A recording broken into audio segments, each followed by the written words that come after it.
भोजपुरी गायक सुनील उर्फ सिंटू यादव एंड पूरा पार्टी के साथ। भैया हाई देखा यूपी में एगो नया तरह का खेला। पिछले गीत में बतौले रहली शासन प्रशासन, हमन का पुरनिया दादा देखले ना रहल दिन, उ दिन देखे के मिलता। का मिलता? आई भैया देश का जनता का आवाज है, प्रदेश के जनता का आवाज है, प्रदेश का जनता कहती है। का कहती है?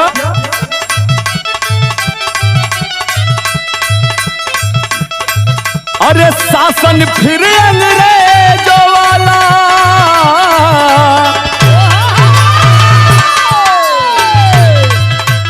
प्रदेश के जनता की आवाज है।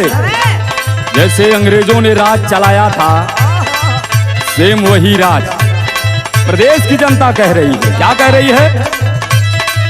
अरे शासन फिर अंग्रेजों वाला यूपी में लागू आज हुआ।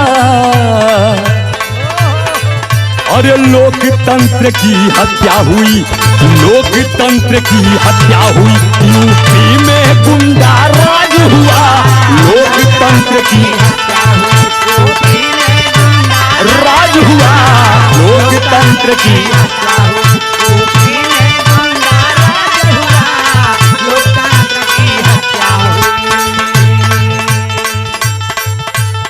आई 12 जिला से निर्विरोध ये देश की जनता अंधी बहरी नहीं है साहब, सब देखी है, सब जान रही है। हम आपको अपने गीत के माध्यम से जवाब देना चाहेंगे, बताना चाहेंगे। हमन के भोजपुरी में एगो कहावत है, 10 दिन चलन 40 बरिस, 10 दिन का है। अखिलेश यादव सांसद में पहले बोल चुके हैं कि आप जितना कर रहे हैं, जब हम लौटेंगे तो सूद समेत वापस करेंगे। और ये तय है साहब, इसलिए कहना है क्या? वापस गरीबों वाला दिन फिर से आएगा। वापस गरीबों वाला दिन फिर से आएगा। अरे आएगा आएगा, दिन फिर से आएगा। और जब दिन वापस आएगा साहब, तो याद रखिएगा एक बार अखिलेश यादव को, क्या? सूद समेत वापस सब किया जाएगा। सूद समेत वापस सब किया जाएगा। सूद समेत वापस सब किया जाएगा। और लोगों को जिस पर था भरोसा,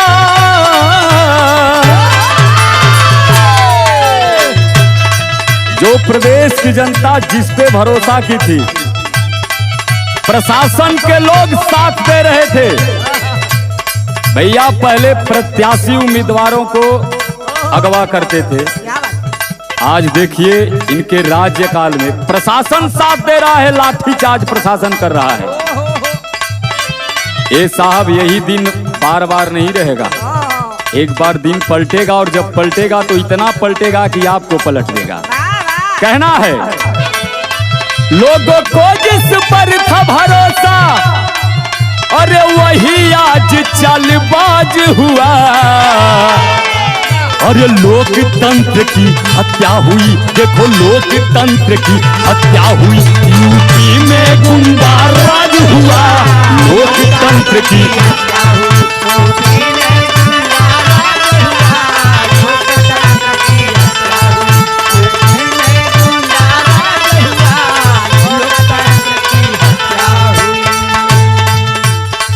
भैया लोकतंत्र की हत्या हुई, यूपी में गुंडा राज हुआ।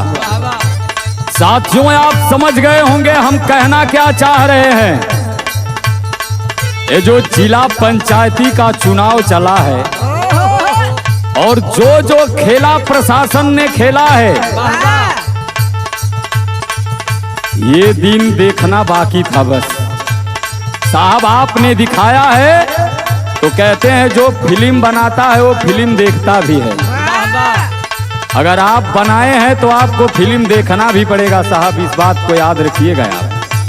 आपको पूरी फिल्म देखनी पड़ेगी। कहना है सुना हूं कि मौत जब जब लोमड़ी की आती है,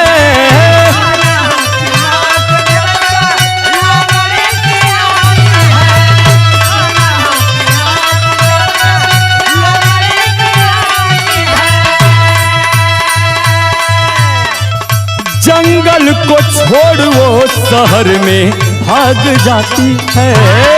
जंगल को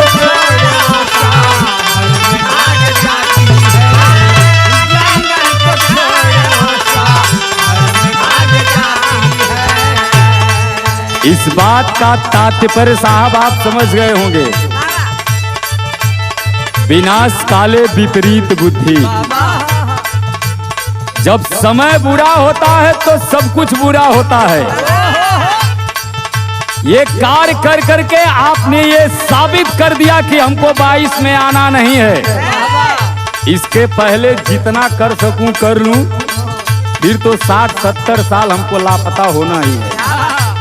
साहब याद रखिएगा, इस गीत के माध्यम से आपको बता रहे हैं। सुना हूं कि मौत जब जब लोमड़ी की आती है,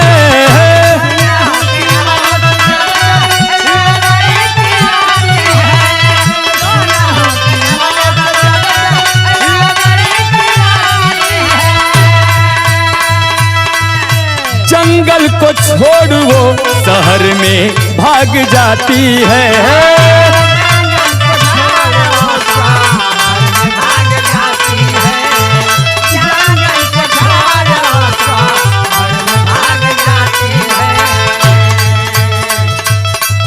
अरे छेड़ दिए हो शेर को अब तो,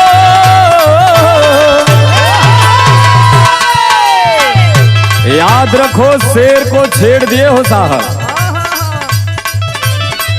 और कहते हैं जब कोई शेर को छेड़ दे तो बिना शिकार किए शेर हटता नहीं है। तो आप खुद शिकार बनकर शिकारी के यहाँ गए हो साहब, आप याद रखिएगा। अरे छेड़ दिए हो शेर को अब तो,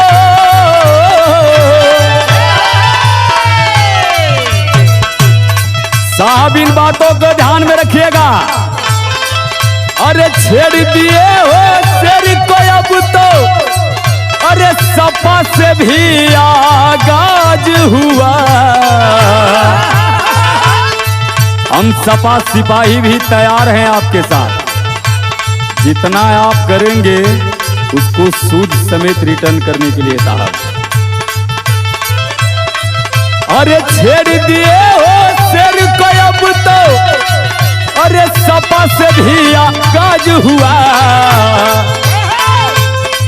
अरे लोकतंत्र की हत्या हुई, देखो लोकतंत्र की हत्या हुई। यूपी में गुंडा राज हुआ, लोकतंत्र की हत्या हुई। यूपी में गुंडा राज हुआ, लोकतंत्र की हत्या हुई।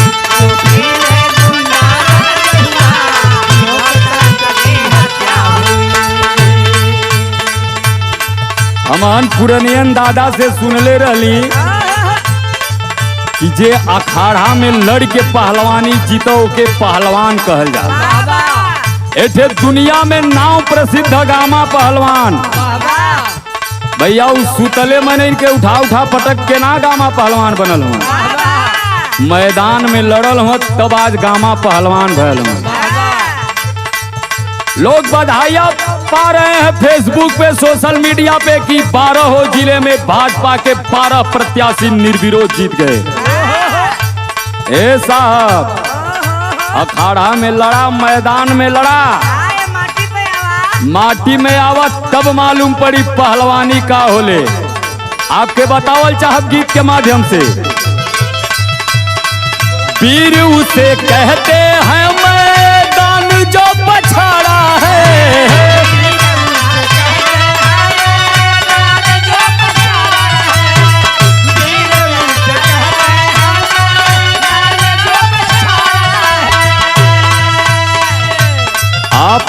उदाहरण दे देंगे।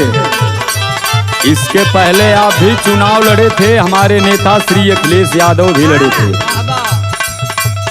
और लड़ाई लड़कर अखिलेश यादव जीते हैं। आपके जैसे ऐसे निर्विरोध जो आप दिखा रहे हैं साहब, ये दुनिया अंधी नहीं है, सब देख रही है।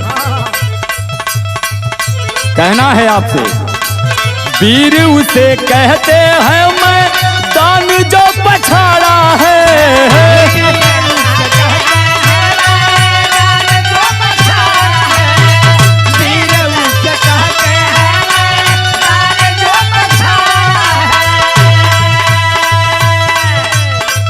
जैसे मेरा शेर अखिलेश ने दहाड़ा है, जैसे मेरे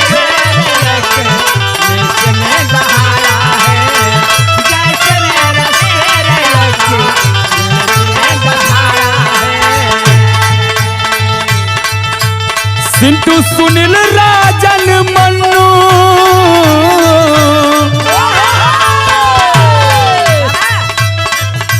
सिंटू सुनील राजन मन्नू, अखिलेश पे हमको नाज हुआ। लोकतंत्र की हत्या हुई, अरे लोकतंत्र की हत्या हुई, यूपी में गुंडा राज हुआ। लोकतंत्र की हत्या हुई, यूपी में गुंडा, अरे लोकतंत्र की हत्या हुई, यूपी में गुंडा राज हुआ। लोकतंत्र की हत्या हुई, यूपी में गुंडा राज हुआ। लोकतंत्र की